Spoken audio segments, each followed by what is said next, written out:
اور یہ وزیر بڑے تعلیم یافتہ ہوتے ہیں. یا خیر المدارس کا جلسہ 3 دن کا ہوتا تھا، قاسم علوم کا لانگ خواہ میں ہوتا تھا. تو یہاں ایک وزیر آیا ملتان میں. اس نے سوچا مولویوں کی تقریر تو لوگ بڑے سکون سے بیٹھ کے سنتے ہیں، اور وزیروں کی تقریر میں گنڈیریاں کھا رہے ہیں، مالٹے کھا رہے ہیں، سنتے ہی نہیں. تو اس نے کہا یہ گر ہے، پہلے درود شریف پڑھواتے ہیں مولوی. کہنے لگا سارے پڑھو درود شریف، لا الہ الا اللہ محمد.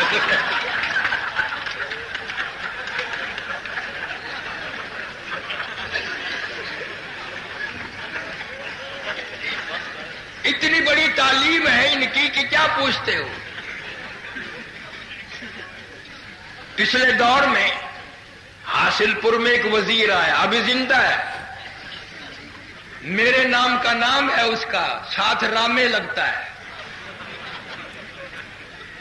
حاصل پور میں آیا اور تقریر کی. کہنے لگا میں ان مولویوں کے پیٹ پھوڑ کے حلوہ نکال کے چھوڑوں گا. اور 2-4 دن کے بعد ساتھی مجھے لے گئے، کہنے لگے تکڑا ہو جا. میں نے کیوں؟ کہ وہ یوں کہہ گیا. تو میں نے تقریر میں کہہ دیا کہ وزیر صاحب اگر ہمارا کھایا ہوا حلوہ نکالنا مقصود ہے تو پیٹ پھوڑنے کی کیا ضرورت ہے؟ ڈاکٹروں کو بلواؤ گے، نرسوں کو لاؤ گے، دوا دارو کرو گے، مہینوں کا خرچہ دو گے. اگر ہمارا کھایا ہوا حلوہ آپ کو ضرورت ہے، صبح تشریف لے آنا، تازہ پیش کر دیں گے.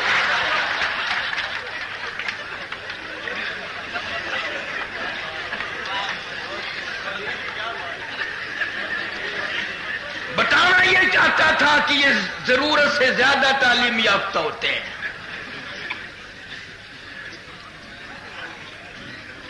اور ہمیں یہ لوگ احمق سمجھتے ہیں، پاگل سمجھتے ہیں.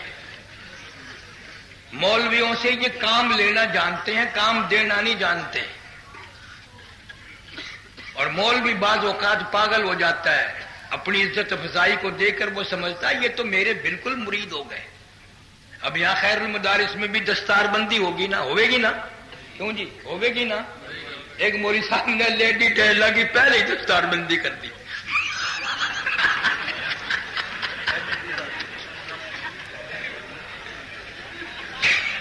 ایک مولانا نے پہلے ہی دستار بندی کر دی. اب کون سمجھائے ان کو؟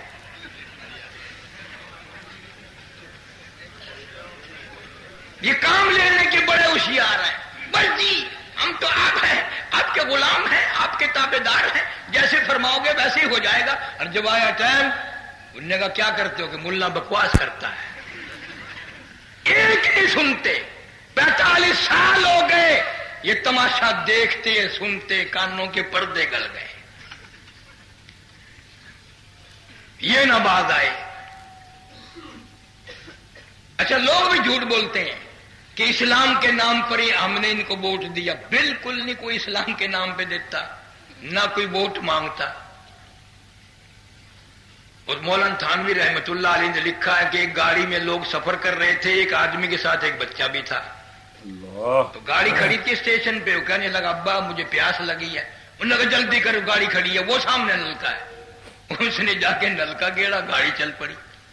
اس نے کھڑکی میں سے، اس کا نام تھا اسلام الدین چھوکرے کا، کھڑکی میں سے منہ نکال کے ارے اسلام جلدی پکڑ، جلدی کرنا، ڈنڈا پکڑ لے، ارے اسلام. وہ یوں اپنے بلائی بیٹے کو ڈبے والے کہنے لگے زندہ باد.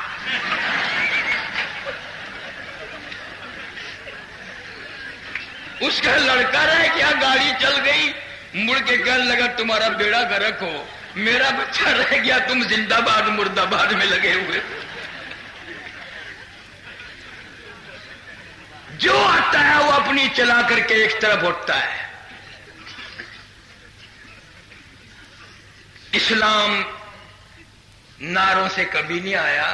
صحابہ کرام رضوان اللہ تعالی علیہم اجمعین کی پوری جماعت نے خون کی ندیاں بہا کر اسلام لائے. اسلام کے سر میں درد ہو رہا ہے. اسلام کو کوئی مرغی اٹھ رہی ہے، گھروں میں گھستا پھرتا ہے. جب ہمیں چاہیے ہی نہیں تو کیوں آ جائے؟ اسلام کا ہاضمہ خراب ہو رہا ہے، کئی جگہ نہیں ملتی اس کو جو ہمارے یہاں آئے گا. جب ہم چاہتے ہی نہیں, ہمیں ضرورت ہی نہیں تو کیوں آ جائے.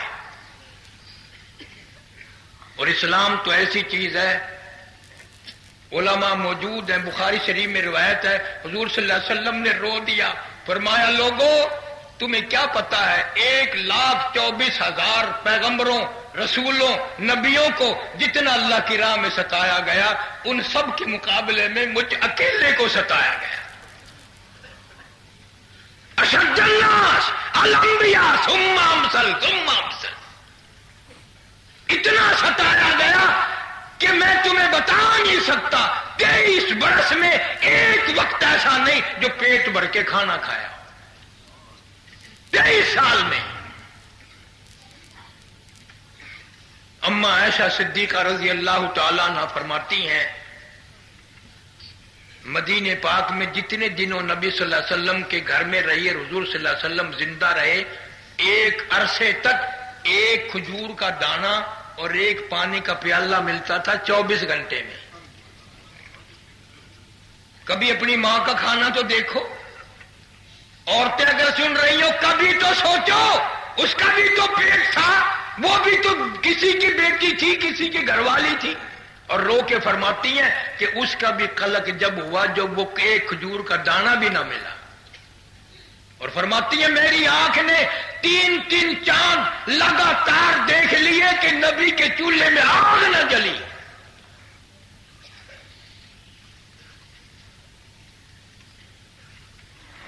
قدرت کی تقسیم تو دیکھو.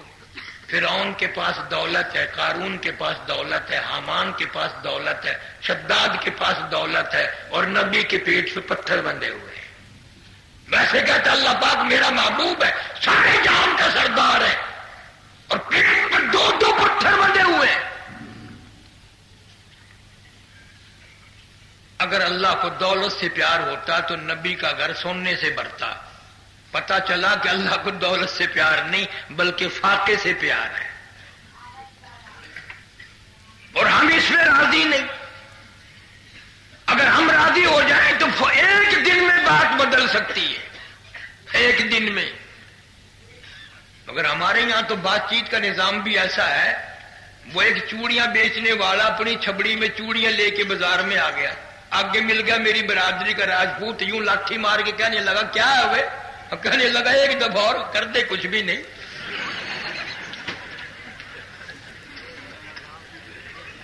اسی طرح ایک دفعہ اور کر دے کچھ بھی نہیں. کیا حال ہے, کس طرح کام بنے. بس لوگوں کو عادت پڑ گئی ہے, کبھی اس مولوی کے پاس آ گئے, کبھی اس پیر فقیر کے, دعا کر دینا, دعا کر دینا. ارے دولت کے لیے تو رات دن تم مارے مارے پھرتے ہو, اور سارے کاموں کے لیے کہتے ہیں دعا کر دینا. یہاں لکڑ منڈی موڑ پہ بہت دنوں کی بات ہے, ڈاکٹر سعید صاحب بیٹھے ہیں, اچھا آدمی, اللہ سلامت رکھے. جب شروع میں دکان کھولی تو ہم دوستوں کو بلایا, بوتل پلائی, مٹر کھلائے, بوندیاں کھلائی. شیخ ستار کہنے لگا کہ دعا کرو ڈاکٹر صاحب کی دکان خوب چلے. میں نے کبھی بوتل کے پیسے لے لے, بوندی کے پیسے لے لے, میں تو دعا نہیں کرتا. لوگ بیمار ہوں, بیڑا گھرک ہو تو اس کی دکان چلے, میں دعا کیوں کروں. بوتل پلائی ہے, پیسے لے لو, کیا بات ہے. دعا کا تماشا بن گیا. وہاں مسجد میں آ جاتے ہیں جمعے والے دن اکثر. ایک دن ایک نوجوان آیا کہ جی دعا کر دینا میری دادی فوت ہو گئی. اب عادت ہے ہر آدمی پوچھ لیتے, میں نے کہا یار بیمار تھی, کہ نہیں جی. میں نے کہا پھر کیا ہوا, کہ جی VCR دیکھ رہی تھی, دیکھتی دیکھتی لیٹ گئی اور مر گئی. میں نے کہا جلدی جا دادی کی قبر پہ لکھ کے حضرت VCR شہید رحمت اللہ علیہ, اور دادی کا عرس بھرنا. اتنی نیک دادی جو VCR کے سامنے مر گئی. ایک بات اور بھی تو سوچو, جس خاندان کی دادی ایسی ہو اس کی پوتی کیسی ہوگی. یہ ہمارا معاشرہ ہے, یہ دعائیں ہو رہی ہیں. کبھی کوئی آئے گا جی ابا جان نشتر میں ہے دعا کر دینا، خدا کی قسم مر گیا ہوں، لٹ گیا ہوں، قرضدار ہو گیا ہوں، ڈاکٹروں نے میرے چمڑا پاڑ لیا، بکائے کی دعا کروں؟ بس جی یہی دعا کر دینا اللہ پاک یا ادھر کر دے یا ادھر کر دے، اصل پروگرام ادھر کا ہی ہے، اور اس اولاد کو کوٹھیاں بنا کے دو، بنگلے بنا کے دو، اور ان کو طرح طرح کی سہولتیں دو، تو بیمار پڑ گیا تو تیرے مرنے کی دعائیں مانگتے پھرتے ہیں۔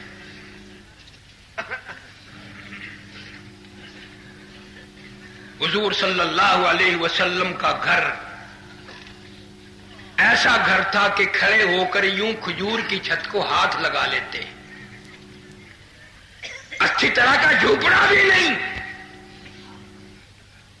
مدنی کریم صلی اللہ تعالی علیہ وسلم سیدہ خاتون جنت کے مکان پہ تشریف لائے، دروازے پہ کھڑے ہو کے فرمایا بیٹی میں اندر آیا چاہتا ہوں۔ اندر سے آواز آئی تشریف لانے سے پہلے اپنی چادر اندر پھینک دو۔ چادر اندر پھینک دی، تشریف لے آئے۔ بیٹی آج کیا بات تھی، کیسی آواز لگائی، چادر پہلے کیوں طلب کی؟ روتی ہوئی عرض کرنے لگی ابا اتنی غربت ہے، اتنی تنگی ہے، اتنی ناداری ہے، اتنا کپڑا نہیں جو سارا بدن چھپا سکوں۔ باپ کی موجودگی میں کھڑی ہو کر نیت باندھی، دھڑام سے گر پڑی، پھر نیت باندھی، پھر دھڑام سے گر پڑی، پھر نیت باندھی، پھر دھڑام سے گر پڑی۔ پوچھ لیا بیٹی کیا بات ہے؟ عرض کرنے لگی ابا آج تیری بیٹی کا 4 دن کا فاقہ ہے۔ دریائے کرم جوش میں آ گیا، دعا فرما دی، یوں فرمایا بیٹی ذرا مسلح تو اٹھا کے دیکھو، ایسے ہی گھبرا گئی خام کا۔ مسلح اٹھا کے دیکھا، مسلح کے نیچے کی ساری زمین سونے کی بن گئی، ساری زمین سونے کی بن گئی، اور یوں فرمایا جتنا چاہو اٹھا لو لیکن قیامت میں حساب دینا پڑے گا۔ تم ہوتے یا میں ہی ہوتا اتنی بڑی گٹڑی باندھتے قیامت تک ختم نہ ہو۔ ہاں لیکن جب ابا کی زبان سے یہ لفظ قیامت سنا اور حساب کی بات سنی، میں تمہیں قسم اٹھا کے کہتا ہوں فاطمہ الزہرا نے 4 دن کے فاقے والی نے تھوک دیا سونے پہ اور مسلح ڈال دیا۔ ابا فاقے منظور ہے، قیامت کا حساب منظور نہیں۔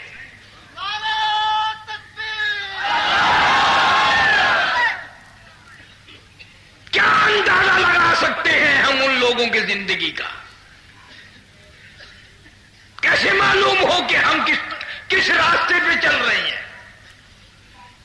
اتنا صبر، اتنا ضبط۔ آخری وقت ہے، خاتون جنت فاطمہ الزہرا رضی اللہ تعالیٰ عنہ کا حضرت علی کو بلایا اور بلا کے فرمایا میری ایک وصیت ہے، میری ایک نصیحت ہے، میرا انتقال اگر دن میں ہو جائے جنازہ پھر بھی رات کو اٹھانا۔ کیوں، کیا وجہ ہے؟ فرمانے لگی زندگی میں کسی غیر محرم کی مجھ پہ نظر نہیں پڑی، میرا دل چاہتا ہے میرے جنازے پہ بھی کسی کی نظر نہ پڑنے پائے۔ جب اتنا پردہ تھا، اتنی غیرت تھی، حضرت انس رضی اللہ تعالیٰ عنہ فرماتے ہیں حضور صلی اللہ علیہ وسلم کی وصال کے بعد 6 مہینے زندہ رہی، نہ رج کے کھایا، نہ کبھی کسی نے ہستی دیکھی، رویا کرتی تھی ہر وقت۔ اے انس وہ ہاتھ دکھا جس ہاتھ سے تم نے میرے ابا کی قبر پہ مٹی ڈالی ہے۔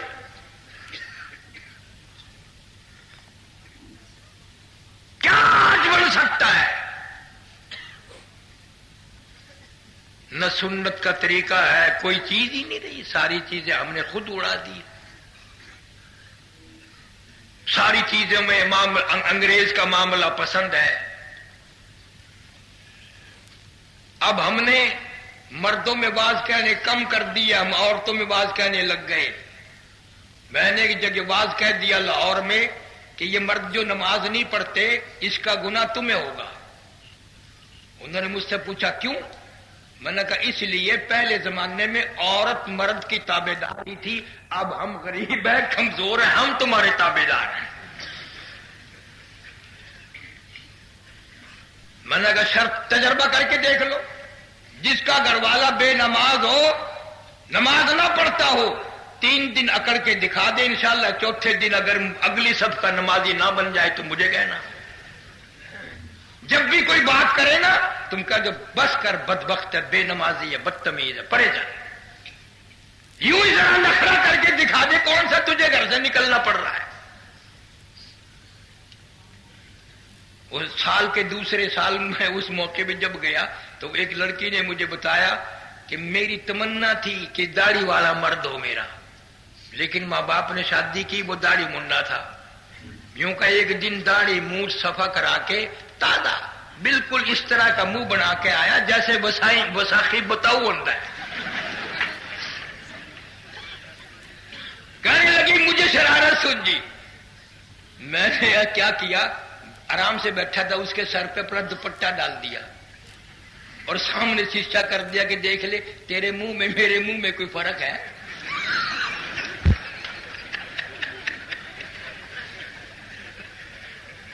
کہنے لگی داڑھی رکھ لی۔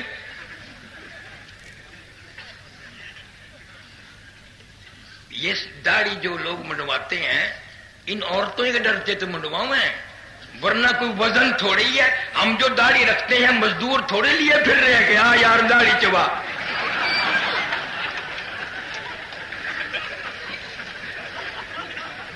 صرف عورتوں سے ڈر کے کہ کبھی بیوی آگے روٹی رکھ کے اور یوں نہ کہہ دے بابا کھا لے۔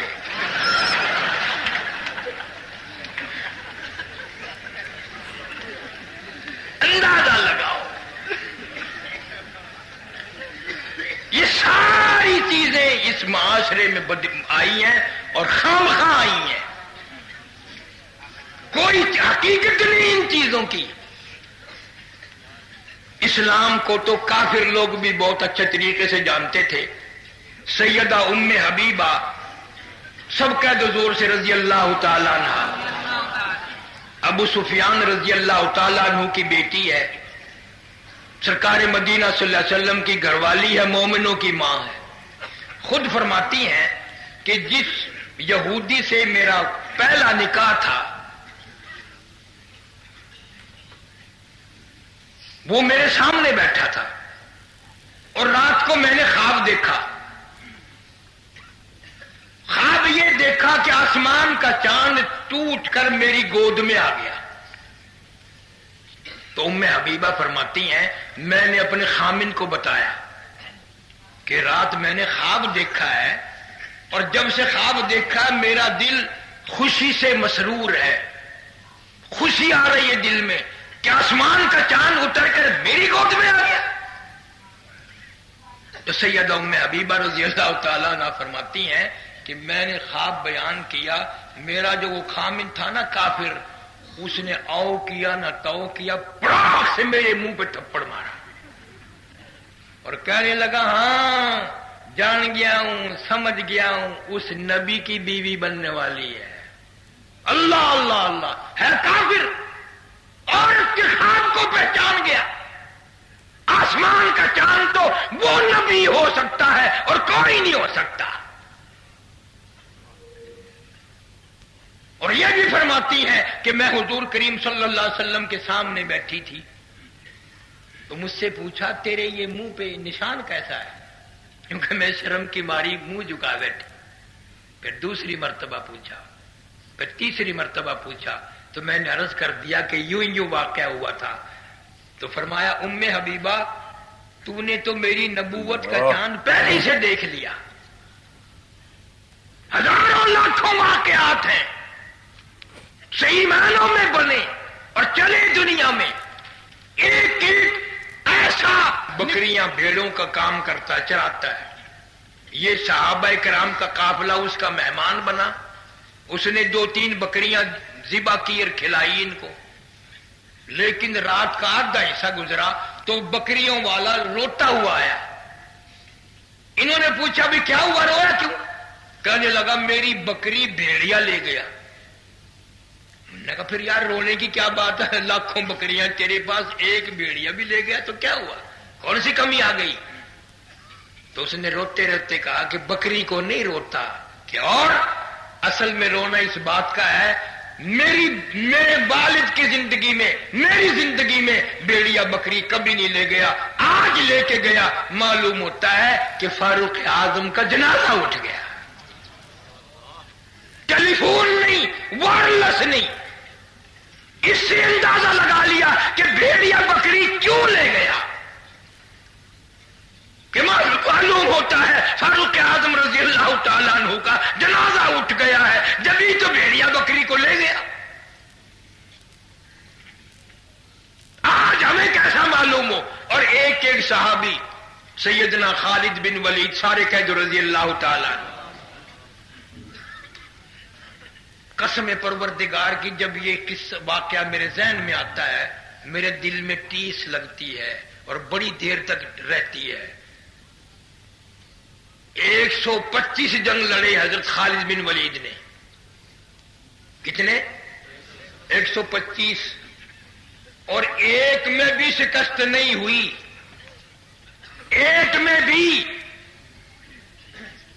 ہمارے سامنے تو اگر ایک جہاد کا اعلان ہو جائے گا نا، کوئی پیشاب کی کوئی لیٹرین میں گھس جائے گا، کوئی غسل خانے میں گھس جائے گا۔ 125 جنگ لڑنے والا فاتح جرنیل سیف اللہ، کسی مجلس میں کسی شاعر نے شعر پڑھے، اس کو دو چار آنے کو تھوڑے سے پیسے انعام میں دے دیے، بھلا یہ کیا کوئی کفر تو نہیں کر دیا؟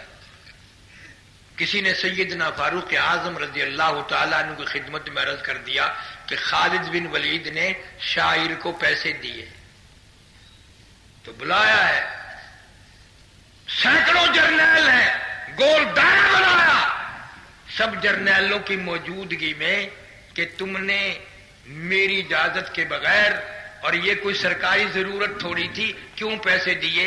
خدا کی قسم ابلی نعمانی لکھتے ہیں کہ حضرت خالد بن ولید کی وردی اتار لی، ہتھیار اتار لیے، اور دونوں ہاتھ یوں پیچھے باندھ کر خالد بن ولید کے سارے جرنیلوں کے دربار کے چاروں طرف 7 چکر کٹوائے گئے۔